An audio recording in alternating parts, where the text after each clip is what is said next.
ലോക്സഭയിലേക്ക് ചരിത്രത്തിലാദ്യമായി ഒരു പ്രതിനിധിയെ അയച്ച കേരളത്തിൽ ഇനി ബി.ജെ.പി. ദേശീയ നേതൃത്വത്തിന്റെ അപ്രതീക്ഷിത നീക്കങ്ങൾ പ്രതീക്ഷിക്കാം. നടൻ സുരേഷ് ഗോപിയെ മുൻനിർത്തി തൃശൂർ ലക്ഷ്യമിട്ട് ദേശീയ നേതൃത്വം തയ്യാറാക്കിയ മാസ്റ്റർ പ്ലാൻ വൻ വിജയമായി. ഇപ്പോഴിതാ സുരേഷ് ഗോപിക്കൊപ്പം ജോർജ് കുര്യനെയും കേന്ദ്രമന്ത്രിയാക്കി പ്രധാനമന്ത്രി നരേന്ദ്രമോദി ഒരു സർപ്രൈസ് ട്വിസ്റ്റ് നടത്തിയിരിക്കുന്നു.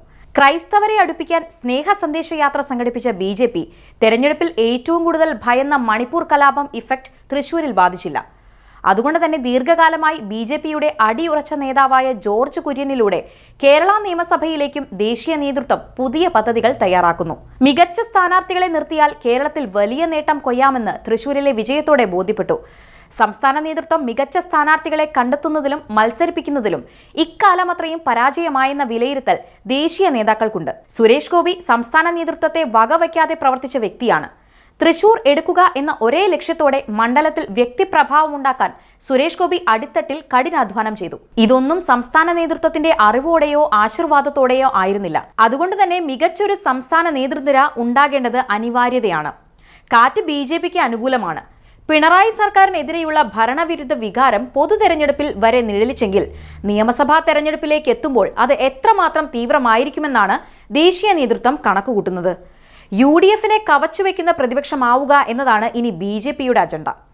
അതിന് കെ സുരേന്ദ്രനെ അധ്യക്ഷ പദവിയിൽ നിന്ന് മാറ്റി അണികൾക്ക് കൂടുതൽ സ്വീകാര്യതയുള്ള നേതാവ് വേണമെന്ന ആവശ്യം ഉയർന്നു കഴിഞ്ഞു. ശോഭാ സുരേന്ദ്രനിലേക്കാണ് പ്രവർത്തകർ ഉറ്റുനോക്കുന്നത്. കഴിഞ്ഞ തവണ ആറ്റിങ്ങലിലും ഇത്തവണ ആലപ്പുഴയിലും വോട്ട് ഷെയർ വർദ്ധിപ്പിച്ച ശോഭാ സുരേന്ദ്രൻ മത്സരിക്കുന്നിടത്തെല്ലാം തരംഗം സൃഷ്ടിക്കുന്നു.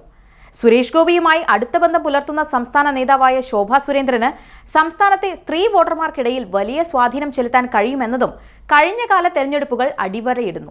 കോഴിക്കോട് മത്സരിച്ച് വോട്ട് ഷെയർ ഉയർത്തിയ എം.ടി. രമേശും അധ്യക്ഷ സ്ഥാനത്തേക്ക് പരിഗണിക്കപ്പെട്ടേക്കാം. എന്നാൽ തൃശൂരിലെ ജയവും സംസ്ഥാനത്തുടനീളമുള്ള തിളക്കമാർന്ന പ്രകടനത്തിനു പിറകിൽ കെ സുരേന്ദ്രന്റെ നേതൃപാടവമാണെന്ന അവകാശവാദം ഇതിനകം ഉയർന്നിരുന്നു.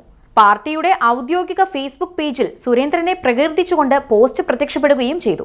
അധ്യക്ഷ സ്ഥാനത്ത് സുരേന്ദ്രൻ തുടരണമെന്നും നിയമസഭയിൽ മികച്ച വിജയത്തിന് അത് അനിവാര്യമാണെന്നും കെ സുരേന്ദ്രൻ പക്ഷം സ്ഥാപിക്കാൻ ശ്രമം ആരംഭിച്ചിട്ടുണ്ട്.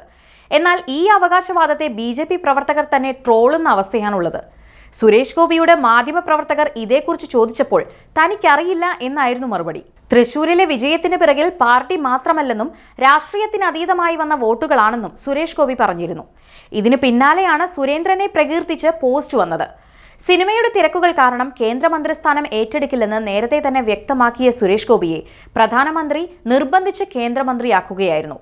ജോർജ് കുര്യന്റെ മന്ത്രിസ്ഥാനത്തെക്കുറിച്ച് സംസ്ഥാന നേതൃത്വത്തിന് യാതൊരു സൂചനയുമില്ലായിരുന്നു. സത്യപ്രതിജ്ഞ കാണാനായി ചെന്ന ജോർജ് കുര്യനെ പ്രധാനമന്ത്രി ഒരു സർപ്രൈസ് നീക്കത്തിൽ കേന്ദ്രമന്ത്രിയാക്കുകയായിരുന്നു. കേരളത്തിൽ ദേശീയ നേതൃത്വം എന്താണ് പ്ലാൻ ചെയ്യുന്നത് എന്നത് സംസ്ഥാന നേതാക്കൾക്ക് പോലും സൂചന നൽകാതെയാണ് നടപ്പിലാക്കുന്നത്. ഇതിൽ നിന്ന് മനസ്സിലാക്കുന്നത് സംസ്ഥാന നേതൃത്വത്തിലേക്ക് ഭാവിയിൽ ആരൊക്കെ കടന്നുവരണം എന്നത് സംബന്ധിച്ച കൃത്യമായ പദ്ധതി ദേശീയ നേതൃത്വം തയ്യാറാക്കി കഴിഞ്ഞുവെന്ന് തന്നെയാണ്. തൃശൂരിലെ ക്രൈസ്തവരെ ഒപ്പം നിർത്തുന്നതിൽ സുരേഷ് ഗോപി വിജയിച്ചു.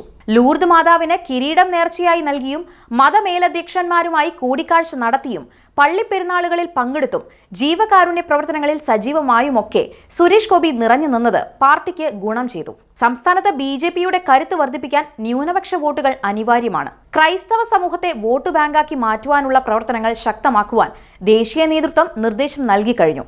കേന്ദ്രമന്ത്രിയായ ജോർജ് കുര്യനിലൂടെ ആ പ്രവർത്തനങ്ങൾ ക്രോഡീകരിക്കപ്പെടും. പഞ്ചായത്ത് തലത്തിൽ പ്രാദേശിക നേതാക്കൾ ഉൾപ്പെടെ ക്രൈസ്തവ ഭവന സന്ദർശന പരിപാടികൾ ഊർജിതമാക്കും. അതേസമയം ബി.ജെ.പി.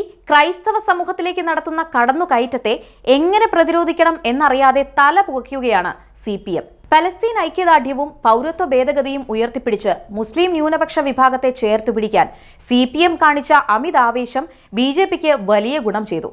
ക്രൈസ്തവർ ഇടതുപക്ഷത്തെ കൈവിട്ട് NDAയ്ക്കും UDFനുമൊപ്പം നിൽക്കുന്ന കാഴ്ച. മണിപ്പൂരിലെ ക്രൈസ്തവർക്കെതിരായ കലാപം CPM രാഷ്ട്രീയ ആയുധമാക്കിയപ്പോൾ കേരളത്തിലെ ക്രൈസ്തവർ അതൊന്നും മുഖവിലക്കെടുത്തില്ല. സംസ്ഥാന സർക്കാരിന്റെ കടബാധ്യതയും മുഖ്യമന്ത്രിക്കും മകൾ വീണ വിജയനുമെതിരെ ഉയർന്ന ആരോപണങ്ങളും വലിയ ചോദ്യമായി ഉയർന്നപ്പോൾ അതിനെതിരെ ധാർഷ്ട്യത്തോടെ പ്രതികരിച്ച മുഖ്യമന്ത്രിക്കെതിരെയുള്ള ജനവികാരത്തിൽ ക്രൈസ്തവരും അടങ്ങിയിരുന്നു.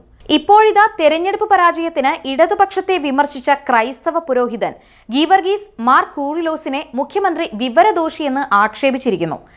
ഏകാധിപതിയെ പോലെ പെരുമാറുന്ന മുഖ്യമന്ത്രിയുടെ ധാർഷ്ട്യം ക്രൈസ്തവരെ മാത്രമല്ല ഭാവിയിൽ മുസ്ലിം ന്യൂനപക്ഷത്തെയും ബി.ജെ.പിയിൽ എത്തിക്കും എന്ന കണക്കുകൂട്ടലിലാണ് ദേശീയ നേതൃത്വം പുതിയ പദ്ധതികൾ തയ്യാറാക്കുന്നത്. സുരേഷ് ഗോപിയും ജോർജ് കുര്യനും കേന്ദ്രമന്ത്രി പദവിയിൽ ഇരുന്നുകൊണ്ട് സംസ്ഥാനത്തേക്ക് വൻ പദ്ധതികൾ കൊണ്ടുവരുമ്പോൾ സംസ്ഥാന നേതൃനിരയിൽ അതിന്റെ പ്രചാരണം ഏറ്റെടുക്കാൻ പോകുന്ന നേതാവിനെയും ദേശീയ നേതൃത്വം കാണുന്നുണ്ട്.